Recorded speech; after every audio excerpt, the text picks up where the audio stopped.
আলেমের পাশে থাকবে, কিন্তু আলেমরা যখন বিরোধিতা করে খুব কষ্ট লাগে। আরে সাধারণ মানুষ তো আলেমের মুখ থেকে শুনতে পারবে কোরআনের কথা, হাদিসের কথা, আর যখন উলামায়ে কেরামের পিছে লাগে খুব কষ্ট হয়। প্রিয় ভাইরা আমার, খুব কষ্ট লাগে, খুব কষ্ট হয়, অন্তরে খুব কষ্ট হয়। আর আজকে দেখছেন অনেক হুজুরদের সাথে লেগে পড়লো, এর কথা ওর কাছে বলতেছে, ওর কথা ওর কাছে বলতেছে।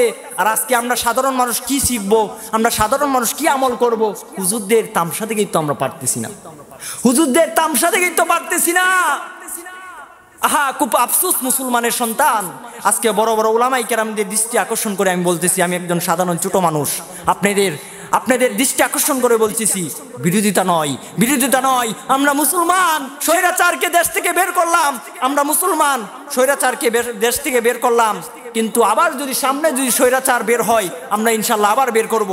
কিন্তু আজকে আমরা উলামায়ে কেরাম, আপনাদেরকে আমি পায়ে হাত ধরে বলতেছি, আপনারা হলো একজন বড় শিক্ষিত লোক, আপনারা একজন উলামায়ে কেরাম, আপনাদের বাণী শুনে আমরা আমল করব, আমরা সঠিক পথে চলবো, নবীর হাদিসগুলো শিখবো, কোরআন শিখবো। কিন্তু আপনারা যখন একজনের পিছে একজন লেগে যান তখন আমরা খুব কষ্ট হয়, অন্তরে খুব কষ্ট লাগে, এই দিলের ভিতরে খুব কষ্ট লাগে, এই দিলটা খুব কষ্ট পায়।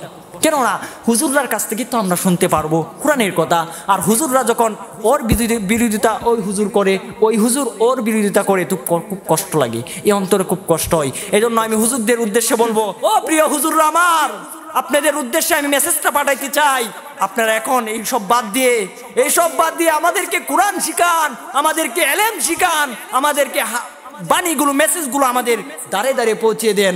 আমরা সবাই মুসলমানের সন্তান, আমরা কোরআন সারা পৃথিবীর বুকে ছড়ায় দিব, কোরআনকে আমরা ছড়ায় দিব পৃথিবীর বুকে, আমরা হাদিসকে ছড়ায় দিব পৃথিবীর বুকে। এজন্য প্রিয় হুজুরদেরকে বলতে চাই, এইসব বাদ দিয়ে সঠিক পথে আসুন, সবাই আমরা মুসলমান, আমরা সবাই আমরা ভাই ইনশাল্লাহ। আমরা আর কারো বিরোধিতা করব না, আমরা একসাথে বসে আমাদের অপরাধ থাকলে আমরা একসাথে বসে এই টপিকটা নিয়ে আলোচনা করব। এই বিষয় কেন সাধারণ মানুষ শুনবে, এই জন্য অবশ্যই এদিকে একটু খেয়াল রাখবেন ইনশাল্লাহ।